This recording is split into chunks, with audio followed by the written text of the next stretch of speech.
Welcome to another installment of Friday Q&A. I've done the last couple of Q&As live, but this week I don't have time to do a live one, so I'm going to try to get to all the questions I didn't answer in the last month of Q&As. Let's do it.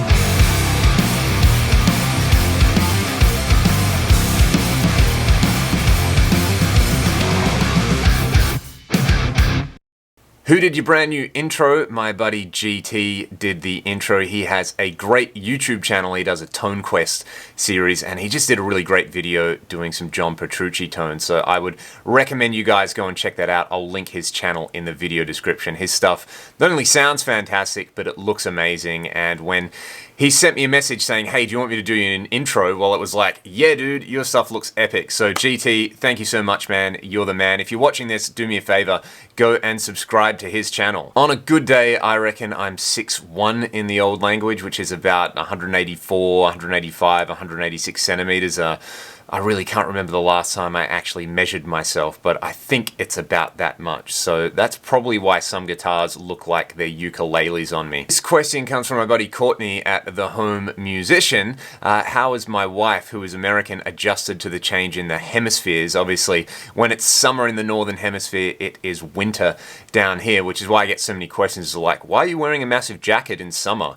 Because it's not summer down here at the moment, it's in winter. Without speaking for her, I think for her it's still super weird that when it's summer, it's like 40 degrees Celsius here, like, about 110, and we go to the beach on Christmas Day and everything's backwards basically. The middle of the year is really cold, and I still think it's something she'll probably never adjust to. I think once you've had that embedded in you, I know it was weird when I went back to the States and it was Christmas time and it was like cold, because I'm so used to Christmas time just being the time when you don't really wear too much and you kind of spend every day at the beach because it's so hot down here. So for anybody looking to travel down under to Australia, remember the seasons are the other way around here.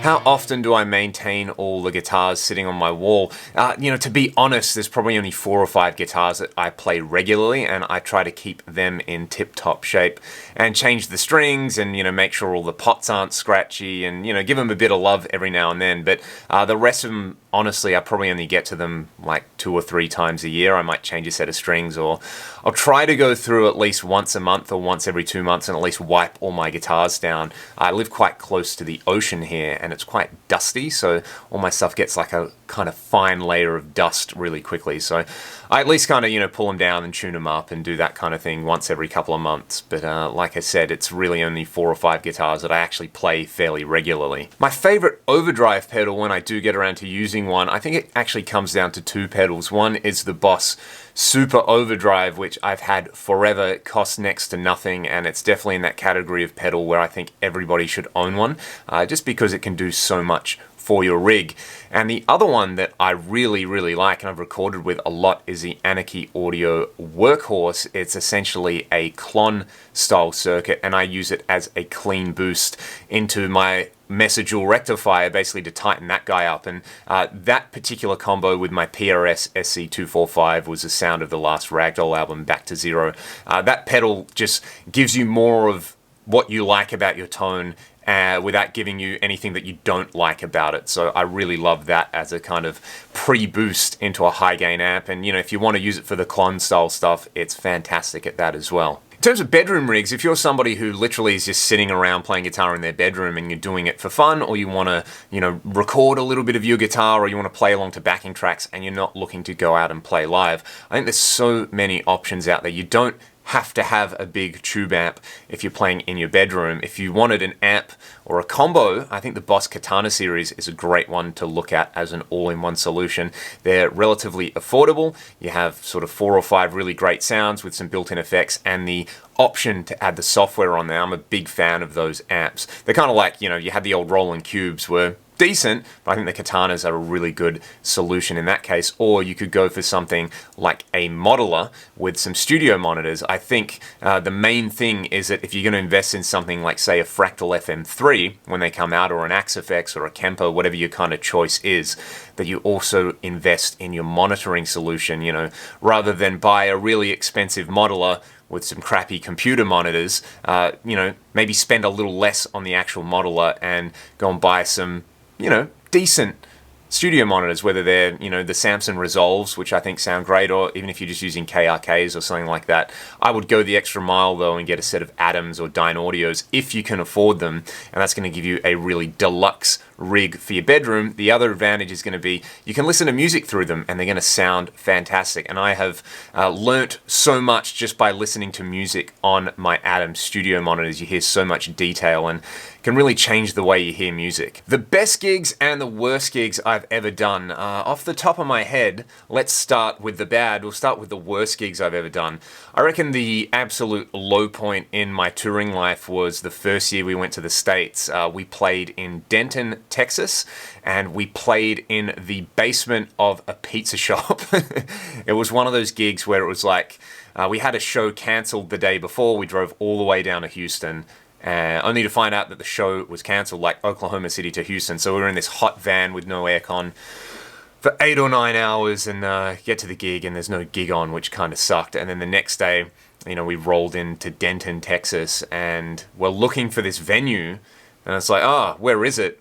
And we walked into this pizza shop to sort of ask, oh, hey, is there a venue around? And they're like, yeah, it's in the basement. And I think we got paid half a pizza and a soft drink each to do the gig. And the only people who came along were the people that we were staying with. I just remember that was kind of like morale sapping. You know, that was really like the low point of that first tour. The upside was the next gig that we did actually got cancelled, and last minute we got this filling gig at a place called the Rail Club in Fort Worth, and it turned out to be a great gig. And everything from then on up just kind of improved. So even though that particular gig really sucked and the morale was really low, you know, playing in the basement of a pizza shop to absolutely nobody, everything, you know, there was like a real silver lining to that one, I think, and it was really easy to move on from it. There's been a couple of cover gigs that I've done where it's just like, oh my God, I never want to play this place again. I remember driving all the way to a town called Newman in Western Australia, which is like a 12-hour drive, so we split the drive up, and we stayed in this country town halfway that was just like horrendous. It's one of the worst hotel rooms I've ever been in. The actual gig, when we got to it, was really great, but getting there was just, this drive just sapped it out of us, and it was like, okay, we're never doing this drive again. If we're ever going to do this gig again, we're going to fly. And the next time we did it, we flew, and it was a lot of fun. So yeah, there's been quite a few gigs like that along the way. And I remember doing a cover gig. This isn't a ragdoll gig. I was just playing with a cover band at the time, and not being in a particularly good place with my life at the time, and going, all right, we've got 5 minutes before this gig starts. I'm going to go to the bathroom and take a piss, and when I come out, we can start the gig.